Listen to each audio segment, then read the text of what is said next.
क्या है आध्यात्म? दर्शन, चिंतन धारा, विद्या या संस्कृति की परंपरागत विरासत। आध्यात्म दर्शन यानी जीवन का शाश्वत सत्य। मानव जीवन से जुड़े शाश्वत सत्यों को जानिए और समझिए उपासक डॉक्टर सोहन राज तातेड़ से हमारे खास कार्यक्रम आत्मविज्ञान में। आत्मविज्ञान यानी सही दृष्टि, सही सोच।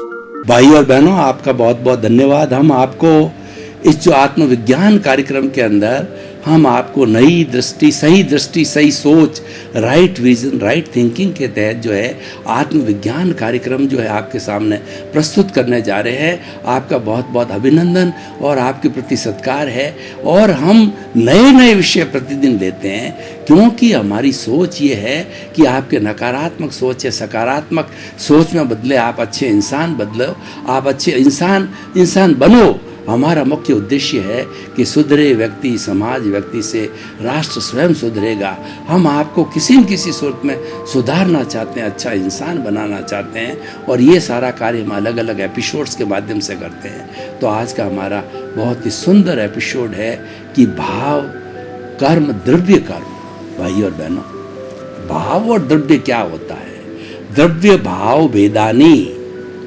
द्रव्य होता है वह दिखाई देता है, और द्रव्य जड़ है। जड़ वह होता है जिसमें वर्ण, गंध, रस, स्पर्श होता है, और जो गलन मिलन धर्मा होता है, मिलता है, जुड़ता है, इसी का नाम संसार है। इसलिए कहा गया है जो संचरण करता है उसको संसार कहते हैं। संसार में हर क्षण हर वस्तु बदलती रहती है। ये जो है वो द्रव्य के कारण है, ये जो है जड़ के कारण है, ये वस्तु के कारण है। क्योंकि वस्तु द्रव्य है, वह जो जड़ है वह विनाशी है, और जो भाव पक्ष है वह चेतना की शक्ति है। भाव चेतना से जुड़ा हुआ है, चेतना का अंग है, इसलिए हम उसको चेतना का अंश कह सकते हैं। जैसे चित्त है वह हमारी चेतना की शक्ति है, भाव है हमारी चेतना की शक्ति है। भाव भीतर रहता है और द्रव्य जो है वो बाहर दिखाई देता है। तो कर्मों की भी दो कैटेगरी हो गई। जो कर्म हमें दिखाई देते हैं, मन, वचन, काया तथा उससे जुड़ी हुई अवस्था मात्र कुदरती रचना है, और वह नियत है, वो द्रव्य कर्म से संचालित होती है। देखिए, द्रव्य कर्म को, भाव कर्म, तो भाव जो है हम भावों की कैटेगराइज नहीं कर सकते हैं। अच्छे बुरे हम भाव को 3 कैटेगरी में रखते हैं: शुभ भाव, अशुभ भाव और शुद्ध भाव। और जो हमारा द्रव्य पक्ष है, उस द्रव्य पक्ष के अंदर 8 कर्म, उसकी 148 प्रकृति जो है प्रकृतियां, उत्तर प्रकृतियां हैं, वो भाव से पैदा हुआ। देखिए, मैं एक एक करके आपको बताना चाहता हूं कि द्रव्य पक्ष की तरफ आता हूं कि जो हमारे ये द्रव्य कर्म कौन कौन से हैं। ज्ञानावर्णीय, दर्शनावर्णीय, वेदनीय, मोहनीय, आयुष्य, नाम, गोत्र, अंतराय, और इसकी 148 प्रकृतियां। इसीलिए कहा गया है कि भाव कर्म, द्रव्य कर्म, मन, वचन, काया तथा मेरे नाम की सर्व माया आप प्रकट परमात्मा प्रभु के सुचरणों में समर्पित करता हूँ। यानी हम भक्ति मार्गी बन गए। हमने हमारे सारे दोष, हमारा अस्तित्व, हमारा मालिकी हक जो है, हमारा मालिकी भाव है, वो प्रभु को समर्पण कर दिया। कौन सा प्रभु? भीतर विराजमान शुद्ध आत्मा भगवान। हमारे आत्मविज्ञान का जो प्रभु है वो भगवान है, वो भीतर बैठता है। बाहर के सब प्रभुओं की हम प्रार्थना करते हैं और उनके प्रति सम्मान और आदर का भाव रखते हैं, लेकिन जो हमारी प्रार्थना है वो हमारे भीतर के प्रभु से, वही हमारा गुरु है, वही हमारा भगवान है, और वही ईश्वर है। ये हमारा लक्ष्य है। ये द्रव्य कर्म सारे होते हैं, ये उदय में आते हैं, प्रारंभ में आते हैं, और जब भाव कर्म किए जाते हैं तो ये द्रव्य कर्म जो है 4 भागों में डिवाइड हो जाते हैं। वो कौन कौन से होते हैं? वो होता है प्रकृति, स्थिति, प्रदेश, अनुभाग। प्रकृति का अर्थ हुआ 8 तरह के कर्म: ज्ञानावर्णीय, दर्शनावर्णीय, वेदनीय, मोहनीय, आयुष्य, नाम, गोत्र, अंतराय। इसमें से 4 घाती कर्म हैं 4 अघाती कर्म है। घाती कर्म है, प्योरली पाप कर्म है वो, क्योंकि वो आत्मा की घात करते हैं, आत्मा का गला घोंटते हैं, आत्मा के ऊपर पर्दा डालते हैं, आत्मा के जो एट्रीब्यूट्स है, उसकी जो क्वालिटीज़ है, उसकी जो प्रॉपर्टी है, उसको प्रकाश में नहीं आने देते। कैसे प्रकाश में नहीं आने देते हैं कि सूर्य जो है वो तो चमकता हुआ अनंत शक्ति वाला है और अनंत प्रकाश वाला है, उसके ऊपर बादल आ जाते हैं, घने बादल, थोड़े बादल। तो घने बादल आने से सूर्य ग्रहण टाइप हो जाता है, सूर्य दिखाई देना बंद हो जाता है और रात हो जाती। कभी बारिश का समय होता है, घने बादल जो है वो सूर्य के सामने आ जाते हैं, तो घने दोपहर में भी हमको लगता है कि रात हो गई, अंधेरा सा लगता है। तो इस तरीके के ये आवरण हैं, वो 4 बड़े बड़े आवरण हमारी आत्मा के ऊपर पड़े हैं, जिनको कि हम घाती कर्म कहते हैं। द्रव्य घाती कर्म है, वो है ज्ञानावरणीय कर्म। ज्ञानावरणीय कर्म जो है हमारी आत्मा की घात क्या कैसे करता है कि आत्मा अनंत ज्ञान वाला है। तो ये ज्ञानावरणीय कर्म है, इसके ऊपर एक पर्दा आ गया, आँख पर पट्टी के समान है।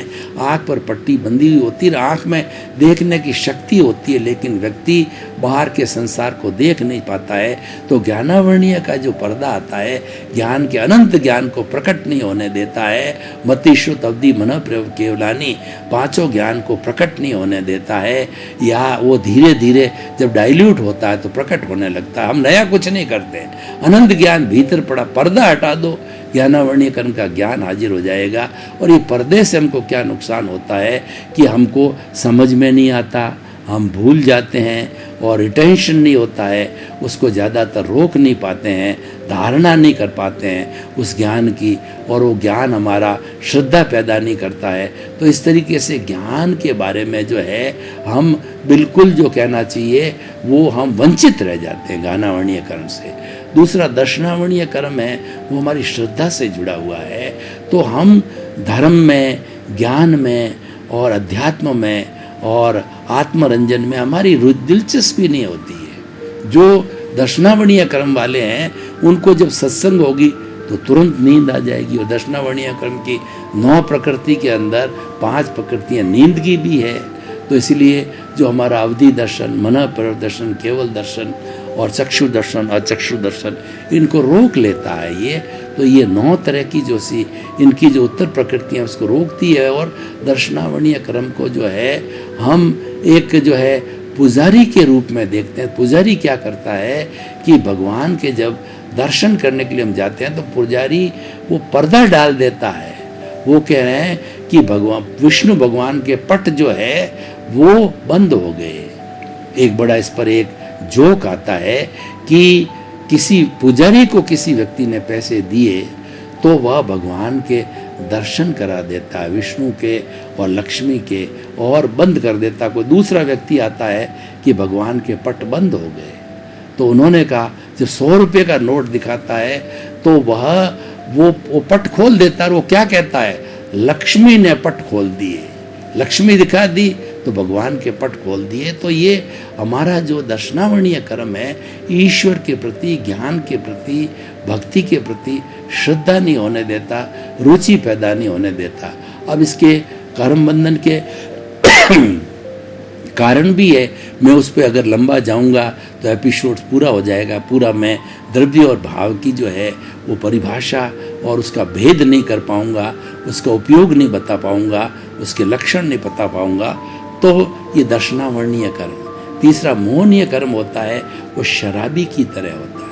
शराबी जो होता है मदोन्मस्त होकर के वो नाली में पड़ जाता है, सड़क पर पड़ जाता है, उसको भान ही नहीं रहता है कि मेरे पे कोई वाहन चलेगा, या उसको बदबू कुछ नहीं आती है। और घर पे जब शराब पिया हुआ आता है उसके सामने उसको ज्ञान ही नहीं है कि मेरी सामने पत्नी खड़ी है, कि माँ है, कि बेटी है, कि दादी है, कि नानी है। वो भान भूल जाता और अनर्गल बोलता है। उसी तरीके से जब मोहनीय कर्म पर हमारे पर छा जाता है, मैं और मेरा, मैंने पिया, मेरे बैल ने पिया, कुआ ढई तो ढई, स्वार्थ में चला जाता है कि जो मेरा घर, मेरा परिवार, मेरा धन, मेरा दौलत, मेरी पद, मेरी प्रतिष्ठा, और मैं इंजीनियर, मैं डॉक्टर, मैं बड़ा वकील, मैं चार्टर्ड अकाउंटेंट, मैं भारत का प्रधानमंत्री, मैं भारत का राष्ट्रपति, और यूं करते करते वह सारा जीवन उसके अंदर डाल देता है। ये मोहनीय कर्म है, ये मोह का संसार है। ये मोह का जितना बुराइयों का संसार है, राग द्वेष का संसार है, वो मोहनीय कर्म है। और चौथा होता है हमारा अंतराय कर्म, बाधा। हम किसी को बाधा देते हैं तो ये अंतराय कर्म का बंद हो जाता है। बाधा होती है वो हमारा क्या होता है कि हम जो है वह भोग, उपभोग, वीर्य और दान, लाभ, भोग, उपभोग, वीर्य, 5 तरह की हम किसी को बाधा देते हैं। किसी को दान करने वाले को दान देने से रोक लेते हैं, ज्ञान देने वाले को रोक लेते हैं तो ज्ञान की बाधा पड़ती है, दान वाले को रोक देते हैं तो हमारे पे जो है वो बाधा पड़ती है, मोहनीय कर्म की बाधा पड़ जाती है, और दर्शनावर्णीय कर्म की बाधा पड़ जाती है। तो दान, लाभ, भोग, उपभोग, वीर्य जो है ये बाधा है।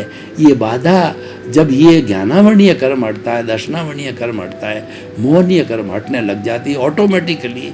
और ये हटता कब है कि जब बाधा टूटती है। तो बाधा के टूटने से ये तीनों टूटते हैं, तीनों टूटते हैं तो बाधा जो है वो हमारा ये जो हमारा अंतराय कर्म आपस में जुड़े हुए हैं ये ऑटोमेटिकली टूट जाती है। ये आत्मा की घात करते हैं और शरीर से जुड़े हुए होते हैं, वो पुण्य पाप दोनों तरह के होते हैं। वेदनीय कर्म, वेदनीय शुभ भी होता है, अशुभ भी होता है, साता वेदनीय। और जो है नाम कर्म की 108 प्रकृतियां हैं, वो हमारा जितना भी जो है गति, जाति, इंद्रिय, वर्ण, गंध, रस, स्पर्श और शुभ अशुभ ये 2 तरह का होता है। इसकी 103 प्रकृतियां हैं और शुभ प्रकृति भी उच्चतम सीमा तक की है कि जो हमारे तीर्थंकर गोत्र का बंध होता है वो भी शुभ जो है हमारा नाम कर्म है। तो ये बहुत बड़ा खाता है नाम कर्म का, ये शुभ अशुभ दोनों होता है। और आयुष्य कर्म होता है, वो शरीर से जुड़ी हुई बात करता हूँ, वो ये नरगति, तिरंज गति, मनुष्य गति और देव गति, चारों तरह का जो आयुष्य, 2 तरह के अच्छे होते हैं मनुष्य, देव, और 2 तरह के बुरे होते हैं। तो वो ये अच्छा और बुरा जो है वो हमारा जो है वह हमारा आयुष्य कर्म होता है, शुभ और अशुभ होता है। और उसके बाद में गोत्र कर्म होता है, वो भी शुभ और अशुभ होता है, ऊंच गोत्र और नीच गोत्र।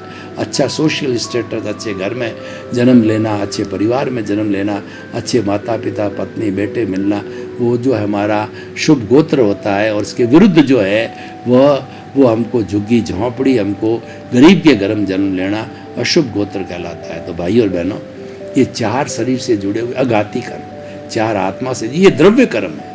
ये द्रव्य कर्म को पैदा करने वाला ओरिजिन है गंगोत्रीय भाव, वो मैं उसके ऊपर आपको लेना चाहता हूँ कि गंगोत्री शिव की जटा में है।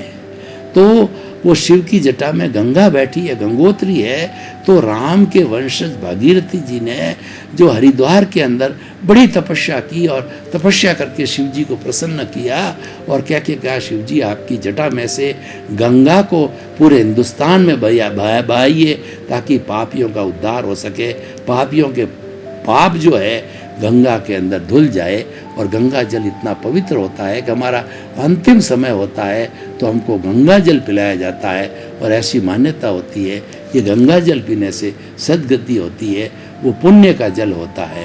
तो भाई और बहनों, ये गंगोत्री हमारे भाव है।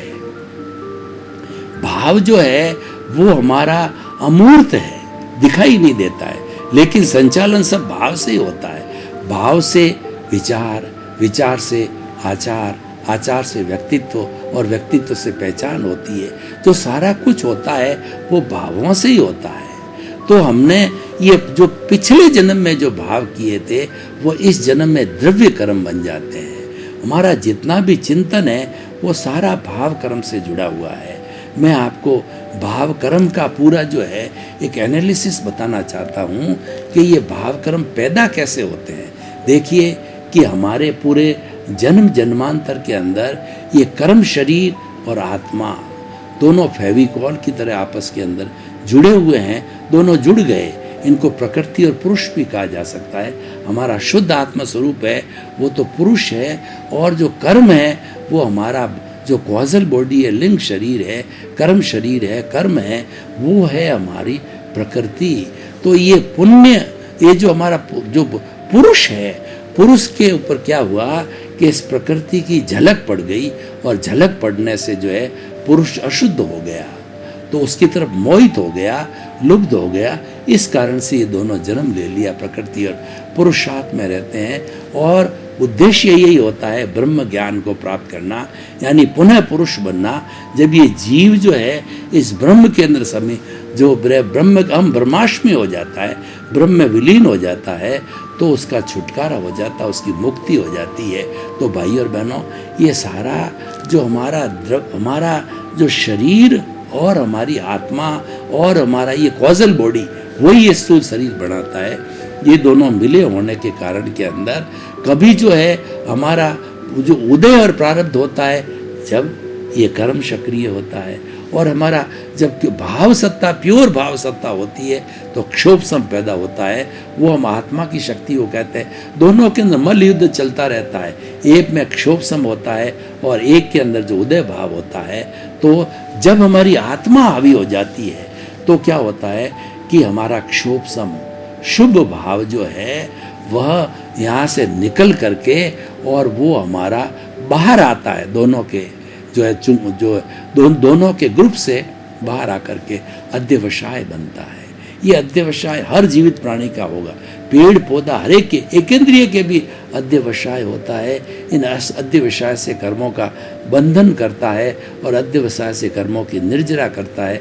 अध्यवसाय हर प्राणी में होता है, लेकिन जो है आगे जाकर के मन वगैरह जो है भाव है हमारा, आगे हम चल के देखेंगे, अवचेतन मन है, वो मन हर एक प्राणी में नहीं होता है, लेकिन ये हमारा अध्यवसाय हर प्राणी में होता है। जब ये शुभ भाव अध्यवसाय को टच हो गए, तो ये शुभ भाव जाकर के आगे हमारे अवचेतन मन जो होता है, जो हमारा ल्यूमिनस बॉडी है, सबकॉन्शियस माइंड है, उसको टच होता है। सबकॉन्शियस माइंड एक ब्रिज है। इस तरफ तो हमारा जो स्थूल शरीर है, इस पर काम करने वाली सत्ता चेतन मन है, जो चित्त से जुड़ा हुआ है। चित्त जो है इस शरीर का मालिक है। चेतना की शक्ति को चित्त कहते हैं। आत्मा अनंत चित्तों वाला, यानी हर एक को एनर्जी आत्मा से मिलती है। एक एक कोशिका को एनर्जी आत्मा से मिलती है। इसलिए 60 खरब कोशिकाएं अपने आप में, प्रत्येक कोशिका एक पूरा जो है पावर हाउस है, और एक पूरा अपने आप इंसान बनने की एक एक कोशिका में योग्यता है। क्लोन के माध्यम से अगर उसको मनुष्य की एक कोशिका को निकाल कर कल्चर मीडिया में सुरक्षित होकर के किसी मादा की गर्भ के अंदर वो क्लोन को प्रस्तावित कर देते हैं, तो धीरे धीरे उसको वही कंडीशन मिलनी चाहिए जो कि एक बच्चे को पैदा होने मिलती है। तो वो भ्रूण 9 महीने के बाद में जिसकी वो कोशिका, उसका हूबहू शक्ल, सूरत, सीरत उसके जैसी मिलती रहती है, लेकिन उसके कर्म अलग होते हैं, क्योंकि वह आत्माएं दोनों अलग अलग हैं, अलग अलग कर्म वाली है। तो भाई और बहनों, अध्यवसाय और उसके बाद के अंदर अवचेतन मन के अंदर जो शुभ भाव आ रहे हैं वो कलर हो जाते हैं। अध्यवसाय तक तो कलरलेस थे, और जो ही उन्होंने टच किया हमारे, उसके बाद के अंदर जो सबकॉन्शियस माइंड को, ल्यूमिनस बॉडी को, वो बहुत बड़ा कारखाना और रूपांतरण होता है। तो वहाँ पे कलरफुल हो जाती है, जिसको कलरफुल लेशिया कहते हैं। वो होती तेजो पद्म और शुक्ल लेशिया, क्योंकि ये शुभ भाव निकले हैं, ये हमारे क्षोभ सम से निकले हैं, इसलिए शुभ भाव है। तो तेजो पद्म शुक्ल लेशिया है। तेजो लेशिया होती है वो अरुणिमा कलर की होती है। सूर्य उदय होता है तो गुलाबी रंग की होती है, पिंक कलर की होती है। और ये हमारे भीतर जो है एक अजीब जो है आनंद की उत्पत्ति करती है। आनंद ही आनंद पैदा होता है हमारे भीतर। और उसके बाद में दूसरी तरह की अगर लेशिया जो है पद्मलेशिया का उदय होता है, तो पद्मलेशिया के द्वारा, जो कि हमारे जो है जो हल्दी के जैसे पीले रंग की होती है, तो पद्मलेशिया के प्राप्त होने से हमें जो है वह अभूतपूर्व शांति की अनुभूति होती है। और तीसरी शुक्ल लेशिया, ये कलर्ड होती है, ब्राइट कलर होते हैं, प्योर वाइट और प्योर येलो और प्योर जो है पिंक कलर ब्राइट होता है। जब जो हमारे भीतर से और भी शुभ भाव होते हैं, तो हमारी शुक्ल लेशिया आती है वाइट कलर की, और वाइट कलर की लेशिया जो है वो एकदम प्योर हो जाती है, प्योरिटी फॉर्म होती है। ये बहुत बड़े संतों में और जो मोक्ष के नज़दीक पहुँचे हुए लोग होते हैं उनमें ही पैदा होती। नॉर्मल व्यक्ति के जो है ये दूसरी तेज और पद्मलेशाई होती है और ये शुभ भाव देती है। शुभ भाव हमारे एंडोक्राइन ग्लैंड्स के अंदर आ जाते हैं और सारे शुभ भाव जब इकट्ठे होते हैं, हर वक्त हम कॉज डालते हैं तो पिछले जन्म में हर वक्त जब हमने कॉजेज डाले तो कॉजेज इकट्ठे होते, कॉजल बॉडी हो जाती है और कॉजल बॉडी इकट्ठे होकर के हम पुनर्जन्म लेते हैं तो इस जन्म में हमारे वो द्रव्य कर्म बन जाते हैं। तो भाव तो हमारी सत्ता जो पूर्व जन्म में अर्जित किया था और इस जन्म के अंदर द्रव्य कर्म बन जाते हैं। तो भाव से द्रव्य बनता है और भाव बनते भी द्रव्य से जा कर के, ये पूरा एक सर्किट है, द्रव्य से भाव, भाव से द्रव्य, ये जो है साइकिल चलती रहती है। तो भाई और बहनों, हम ये कहना चाहते हैं कि 3 तरह के भावों की हम चर्चा गहराई से करेंगे कि देखिए, एक तो होता हमारा अशुभ भाव। ये अशुभ भाव हमने जो किया है वो हमारा आगे जाकर के प्रारब्ध और आगे जाकर के हमारा उदय भाव बनता है, क्योंकि ये प्योर जो है अशुभ होने के कारण जो है ये हमेशा हिंसा के भाव वाला और ये हमारा पाप के परिणाम देने वाला होगा। तो ये न किया जाए, ये अच्छी बात है। दूसरा अध्याय हमारे शुभ भाव, हमने जो आपको 3 तरह की लेशाएं बनाई, तो शुभ भाव यानी जितना भी धार्मिक प्रवृत्ति हम करते हैं, मंदिर जाना है, सामायिक करना है, जप करना है, तप करना है, और दूसरा है 12 तरह के भेद हैं धार्मिक क्रिया के, अनशन, उनोदरी, भिक्षाचरी, रस परित्याग, काय क्लेश और प्रतिसल्लीनता। ये 6 तो बाहर के निर्जरा के और तप के भेद है, और भीतर जब ज़्यादा गहरी निर्जरा करनी हो, बड़ी साधना करनी हो, बड़ा तपस्या करनी हो, तो प्रायश्चित, विनय, वैयाव्रत और स्वाध्याय और व्युत्सर्ग, ये करते करते हम जो है मुक्ति को जा सकते हैं। धार्मिक क्रिया है, ये शुभ क्रिया है, ये शुभ भाव है। शुभ भाव के अंदर क्या होता है कि साथ साथ में हर धार्मिक क्रिया के साथ में पुण्य होता है। पुण्य का बंध ऑटोमेटिकली हमको जो है ये गेहूं के साथ में खाकले के रूप में बाई प्रोडक्ट में मिलता है। कैसे, मैं आपको बताना चाहता हूँ कि हमको गेहूं की खेती करनी है, गेहूं की खेती हमने बो दी और जब समय आता है तो फसल तैयार हो जाती है। तो हमारा उद्देश्य था गेहूं की फसल करने, पर उसके साथ खाकला होता है। जब हम उसकी छटनी करके उसकी सफाई करते हैं तो खाकला अलग हो जाता है, गेहूं अलग हो जाता है। खाकले के लिए जो है हमने खेती नहीं की थी, हमने खेती गेहूं के लिए की थी, वो तो बाई प्रोडक्ट के रूप में होता है। तो हमारी शुभ प्रवृत्ति है ये गेहूं का बोना गया, और उसके साथ के अंदर शुभ प्रवृत्ति के साथ के अंदर हमको जो है ये पुण्य अवश्य मिलता है। उस पुण्य को भोगने के लिए हमें मनुष्य जीवन के अंदर या बहुत बड़े पुण्य है जो कि मनुष्य नहीं भोग सकता है, वो देव योनि में जाता है। देव योनि में कहा जाता है कि वहाँ पर जो है हर वक्त पुण्य छाया रहता है और पुण्य कभी घटता नहीं है, क्योंकि पुण्यशाली आत्माएं वहाँ जन्म लेती है। लेकिन वो पुण्य का मात्र भोगने का होता है, वो कर्म काटने का नहीं होता है।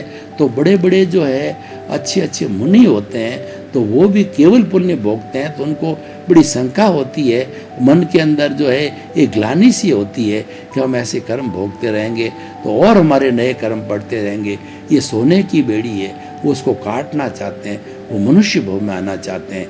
यानी पुण्य हमारी सोने की बेड़ी है, पाप हमारी लोहे की बोड़ी है, हमको मुक्ति जाना है, दोनों काटना पड़ेगा। तो ये हमारा शुभ भाव। मैं जो अब निष्कर्ष पे आता हूँ, सारी द्रव्य और भाव कर्मों को बताने के लिए आता हूँ, तो मैं निष्कर्ष की बात के अंदर ये कहना चाहता हूँ कि आप शुद्ध भाव करो। शुद्ध भाव शीघ्र आत्मा तक पहुँचने का जरिया है, शीघ्र मोक्ष तक जाने का जरिया है। ये अक्रम विज्ञान है। अक्रम विज्ञान और क्रमिक मार्ग में क्या है कि क्रमिक मार्ग के मोक्ष के जो 14 गुण स्थान है वो धीरे धीरे धीरे धीरे स्टेप बाय स्टेप जाता है शुद्धिकरण की ओर। अक्रम विज्ञान जो पुण्यशाली जीवों को मिलता है, और ऐसा बताया जाता है कि बहुत ही वर्षों के बाद, 10 लाख साल के बाद में अभी ये खड़ा हुआ दादा भगवान के जो है वो पुण्य प्रकट हुआ। ये हमारा जो है अक्रम विज्ञान, और ये 250 वर्ष तक चलेगा, फिर क्रमिक विज्ञान आ जाएगा। ये जो जो भाग्यशाली जीव होते हैं उनको ही ये विज्ञान मिलता है, उनको ही ये ज्ञान मिलता है, और इस ज्ञान को प्राप्त करके वो शुभ, इनकी मुख्य विशेषता ये है कि शुद्ध अवस्था में आते हैं, शुद्ध भावों पर ही जोर देते हैं। शुद्ध भाव क्या है? सीधा, क्या ये लिफ्ट है और ये हेलीकॉप्टर है, ये लॉन्ग जंप है, हाई जंप है, ये सीधा कहता है कि शुभ अशुभ को छोड़ के शुद्ध पे आ जाओ। ये इनका मुख्य कार्य। शुद्ध भाव क्या है? 5 आज्ञा शुद्ध भाव है। रिलेटिव, रियल, अकर्ता भाव, अमालिकी भाव तीसरा, और चौथा है संभाव, और 5वां जागृति है। इनको करने से शुद्ध भावों की प्राप्ति होती है। हम ज्ञाता दृष्टा बन जाते हैं। ज्ञाता दृष्टा में ही रहना होता है, ज्ञाता दृष्टा का ही चिंतन करना होता है, और जो हमारा प्रारब्ध और पुण्य जो चल रहा है उसको जो है उपेक्षा करो। इसमें उस जो है हमारा जो चल रहा है उसकी उपेक्षा की जा रही है। भाई और बहनों, आपका बहुत बहुत धन्यवाद। आप हमारा ये आत्मविज्ञान कार्यक्रम बराबर देख रहे हो। आत्मविज्ञान कार्यक्रम की आप आत्मा हो। हमको फीडबैक मिल रहा है कि आपको इंटरेस्ट आ रहा है, हमको भी इंटरेस्ट आ रहा है, क्योंकि जब वक्ता को श्रोता उसकी तरफ आकर्षित होते हैं, श्रोता उसको ग्रहण करते हैं, तो वक्ता को आनंद की अनुभूति होती है। और ये तो ज्ञान है, ज्ञान दान महादान होता है। इसका खूब प्रचार प्रसार होना चाहिए। इसीलिए हमारा जो ईमेल आईडी, हमारा वेबसाइट और हमारा मोबाइल ऐप है, उसके माध्यम से लोगों को बताइए, और आप भी जुड़िए, औरों को जोड़िए, अपनी जिज्ञासा भेजिए। आपको हर ज़्यादा से ज़्यादा लोग जुड़े, सबकी जिज्ञासा का समाधान होगा, और सबको हम जो है अच्छा आत्मविज्ञान का अच्छा ज्ञान देंगे। इसी क्रम में आपके प्रति मंगल भावना शुभ। क्या है आध्यात्म? दर्शन, चिंतन धारा, विद्या या संस्कृति की परंपरागत विरासत। आध्यात्म दर्शन यानी जीवन का शाश्वत सत्य। मानव जीवन से जुड़े शाश्वत सत्यों को जानिए और समझिए उपासक डॉक्टर सोहन राज तातेड़ से हमारे खास कार्यक्रम आत्मविज्ञान में। आत्मविज्ञान यानी सही दृष्टि, सही सोच।